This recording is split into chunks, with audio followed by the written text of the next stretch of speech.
नमस्कार दोस्तों। सपने जब पंख पसारते हैं तो आसमान छोटा पड़ जाता है।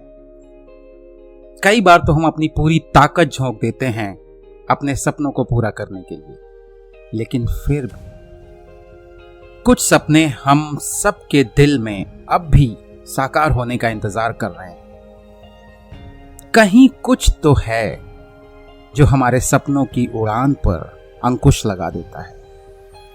तूफानों से टकराने की ताकत है हम में, लेकिन कहीं कुछ तो है जो हमारा साथ नहीं देता और सपने धरे के धरे रह जाते हैं। हम संघर्ष तो बहुत करते हैं मगर वो नहीं कर पाते जो करना चाहते हैं। स्टूडेंट लाइफ में हम अच्छे मार्क्स के लिए संघर्ष करते हैं, फिर अच्छी नौकरी के लिए, फिर अच्छी जिंदगी के लिए। संघर्ष खत्म नहीं होता। जो पाने की लालसा है वो कभी खत्म नहीं होती।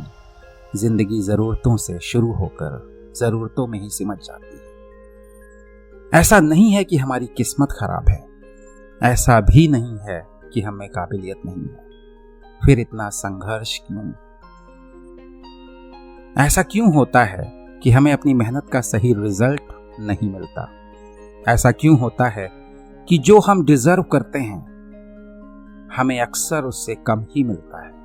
ऐसा क्यों होता है कि कोई ना कोई बैड लक हमेशा हमारे पीछे ही पड़ा रहता है? क्या वजह है? क्या वजह है कि हम हार जाते हैं अक्सर जिंदगी की मुश्किलों से? गहरी बात है, गहरा रहस्य है। आइए आज इस रहस्य से पर्दा हटा देते हैं, क्योंकि इस पर्दे के पीछे छिपा है सफलता का वो मूल मंत्र जो अगर समझ में आ जाए तो जीतना तय है, फिर चाहे परिस्थिति कोई भी हो। ये रहस्य एक छोटी सी कहानी से समझते हैं। ये कहानी international self help book before success the revolution with in से ली गई है। टॉम और एलिस बचपन से ही एक दूसरे के घनिष्ठ मित्र थे, लंगोटिए दोस्त। साथ खेले, साथ पढ़े, जिंदगी का एक बड़ा हिस्सा अपना साथ साथ उन्होंने गुजारा। फिर जिंदगी की भागदौड़ में जाने कब अपने अपने रास्तों पर चल पड़े। बहुत साल गुजर गए दोनों को मिले हुए, बहुत साल। 40 साल का एलिस आज एलिस कॉर्पोरेशंस का मालिक है।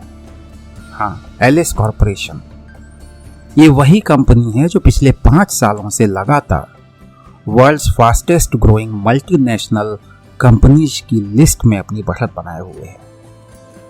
एलिस का नाम राइजिंग बिजनेस टाइकून्स की रैंक पे टॉप पर चल रहा है, टॉप पर पिछले 5 सालों से। और दूसरी तरफ Tom multi million MNC master softwares में प्रोग्राम डायरेक्टर की पोस्ट पे है। वो एक बेहद कार्यकुशल और मेहनती प्रोफेशनल है। अपनी काबिलियत के दम पर बहुत तेजी से उसने ये मकाम हासिल किया है, वो मकाम जिसे पाने के सपने उसकी कंपनी का हर एम्प्लॉय देखता है। लेकिन ग्लोबल मंदिर के इस दौर में आज मास्टर सॉफ्टवेयर्स अपने लड़खड़ाते कदमों को संभालने की कोशिश में लगी है। जॉब सिक्योरिटी एक बड़ी समस्या है। डर का माहौल सा बना हुआ है। जिम्मेदारियों का बोझ बहुत ज्यादा है। चैन की नींद जैसे पहुंच से कोसों दूर हो चुकी है। जिंदगी यूं ही चल रही है। एक दिन यूं ही बैठे बैठे अपने अंदर के विचारों से जूझते टॉम को अपने बचपन के दिन याद आने लगते हैं। फिर याद आता है एलिस। एक हल्की सी मुस्कुराहट यूं ही यादों के मॉर्निंग वॉक पे निकल जाती है। बचपन के दिन, खूबसूरत दिन, दोस्त एलिस। टॉम एलिस को फोन करता है बड़े दिनों बाद।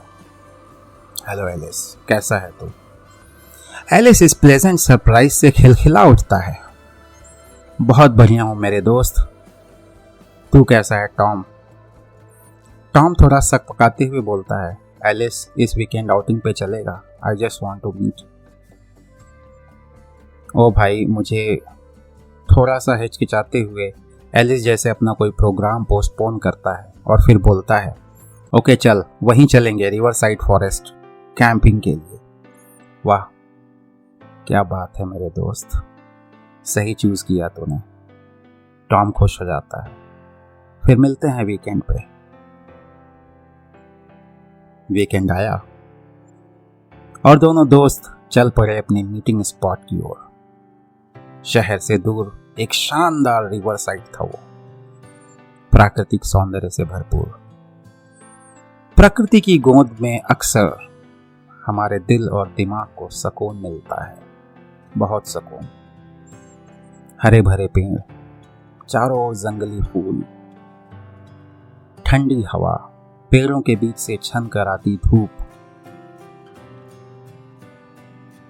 नदी के एक तरफ जंगल का एहसास तो दूसरी तरफ बर्फ से ढके हुए पहाड़,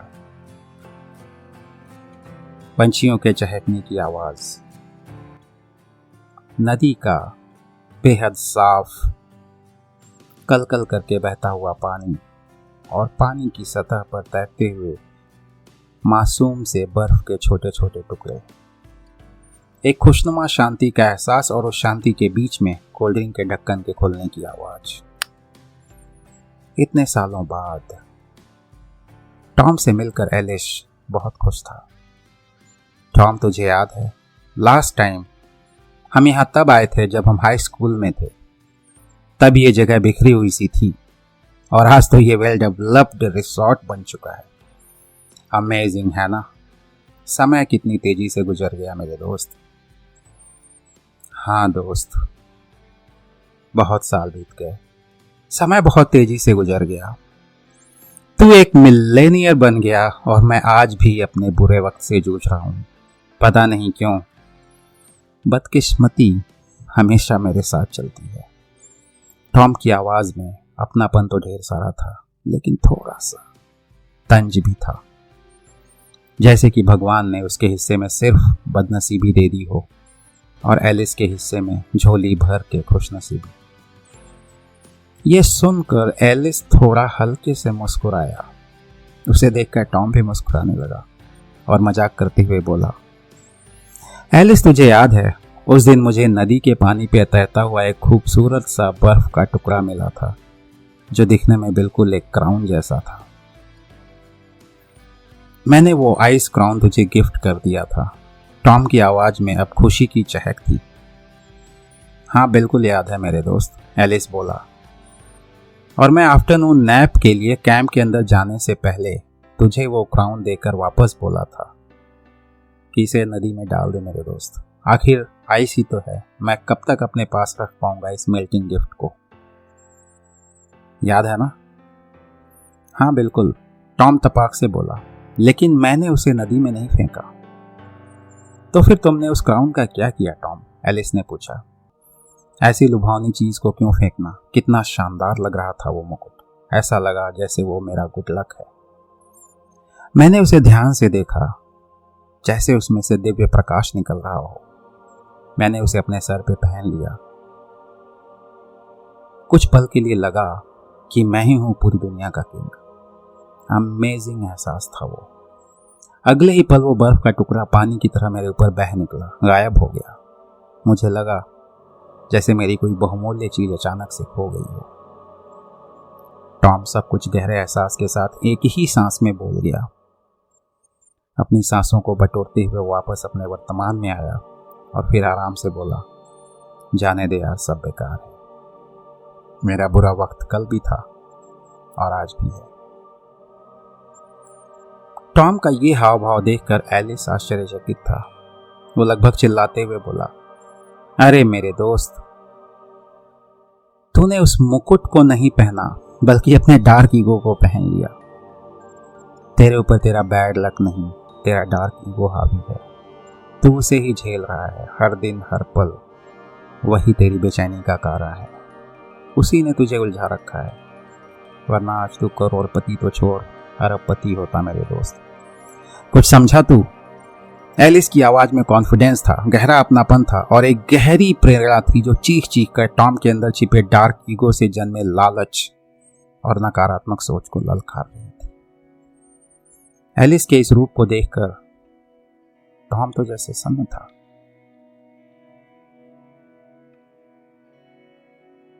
ऐसा लगा जैसे एक तेज आंधी आई और उसकी जिंदगी की किताब को खोल कर रख दिया। हर पन्ना बड़ी तेजी से उसकी बंद पलकों के अंदर से गुजरने लगा। अपनी जिंदगी के हर पन्ने को टॉम बारीकी से महसूस करने लगा।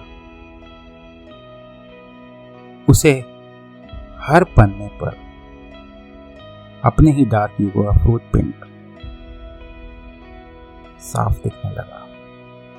टॉम को अपने जिंदगी के हर पन्ने पर अपने डार्क ईगो का फुटप्रिंट साफ साफ दिखने लगा। ओह माय गॉड, ये मैंने क्या कर दिया? टॉम ऐसे चीख पड़ा जैसे अभी अभी कोई भयानक सपना देखकर जागा हो। टॉम के सर में बैठा हुआ भारीपन कोई छोटा मैटर नहीं था, बल्कि उसकी मुश्किल जिंदगी का आर्किटेक्ट था, रचयिता था उसके हर डिसीजन और हर एक्शन का। टॉम की वो डेस्टिनी, वो टेंडेंसी जिसने उसके वैल्यू सिस्टम और बिलीफ सिस्टम में दीमक लगा दिया था, आज उसके दोस्त एलिस के सामने वो टेंडेंसी खुल चुकी थी। एलिस समझदार था, बहुत समझदार। उसने बोला, दोस्त टॉम, तुमने बिल्कुल सही समझा। वो आइस क्राउन तो गायब हो गया, लेकिन बहुत सारी गलत धारणाओं को तुम्हारे अंदर छोड़ गया। उसने न सिर्फ तुम्हारे सोचने की शक्ति को खोखला कर दिया, बल्कि तुम्हारे चारों ओर नेगेटिविटी का वो मैग्नेटिक फील्ड बना गया जो ईविल को तो आकर्षित करता है, लेकिन एंजल्स को फिल्टर कर देता है। इसलिए आज तुम खुद को या तो अकेला महसूस करते हो या फिर चिंताओं से घिरा हुआ पाते हो।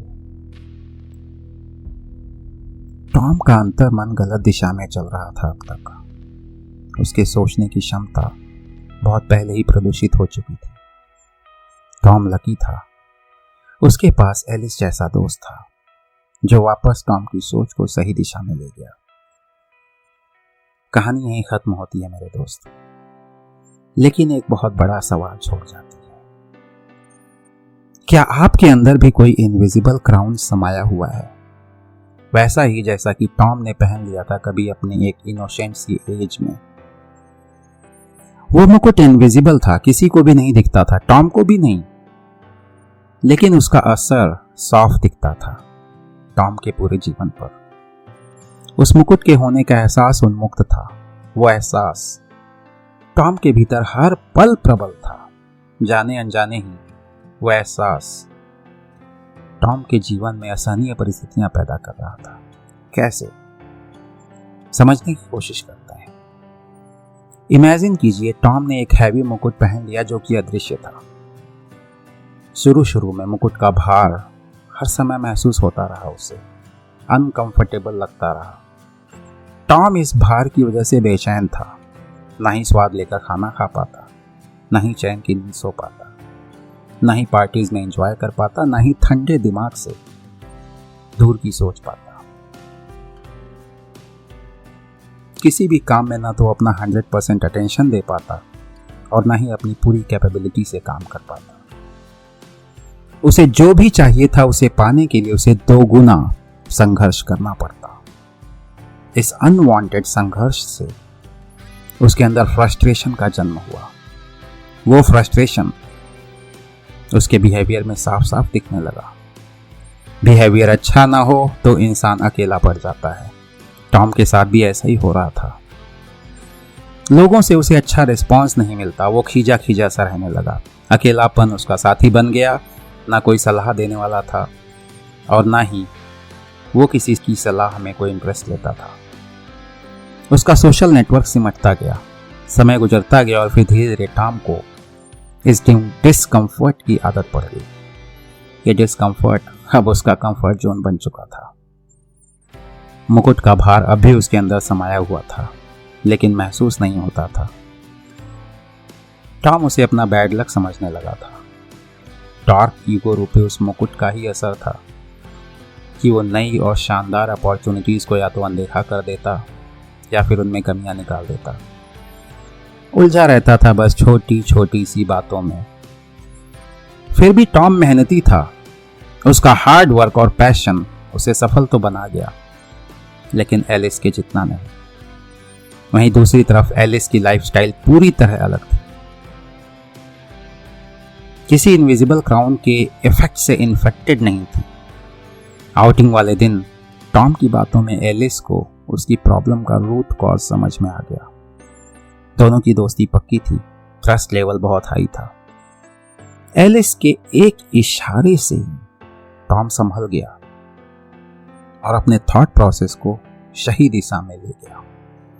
टॉम लकी था, उसके पास एलिस जैसा दोस्त था। हम में से कितने लोगों के पास ऐसा दोस्त है, और अगर है भी तो हम में से कितने लोग उसकी बात सुनते हैं? और अगर सुनते भी हैं तो क्या हम अपने अंदर झांक कर अपनी गलती को समझने का साहस कर पाते हैं? शायद नहीं, क्योंकि कुछ है हमारे अंदर इनविजिबल सा जो हमें ऐसा करने से रोक देता है। फिर चाहे परिणाम कुछ भी हो, हम सुनते हैं तो सिर्फ इस इनविजिबल क्राउन की, जो हमारे अंदर ही है, समाया हुआ इनविजिबल अदृश्य। वही इनविजिबल क्राउन जो सिंबॉलिक है हमारे अंदर छिपे डार्क ईगो का।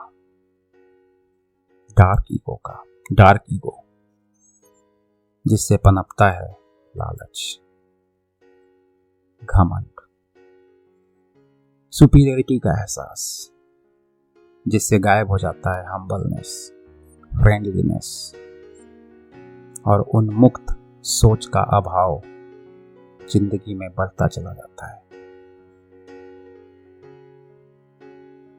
ये डार्क ईगो है क्या? कहां से आ गया ये हमारे अंदर? सोचने वाली बात है। ये जानना बहुत जरूरी है कि इस डार्क ईगो के जन्म लेने का जो प्रोसेस था वो कब शुरू हुआ और कितना बड़ा हो गया हमारे अंदर बिना हमारी जानकारी के। अगली वीडियो में हम एक कोशिश तो जरूर करेंगे इसे समझने की और अपने अंदर के ब्राइट ईगो को जगाने की, क्योंकि अगर ब्राइट ईगो एक बार जाग गया तो हमारी जिंदगी कुछ और ही होगी। अगर ब्राइट ईगो जाग गया तब हम कभी हारेंगे नहीं, ना परिस्थितियों से और ना ही अपने डार्क ईगो से। बने रहिए,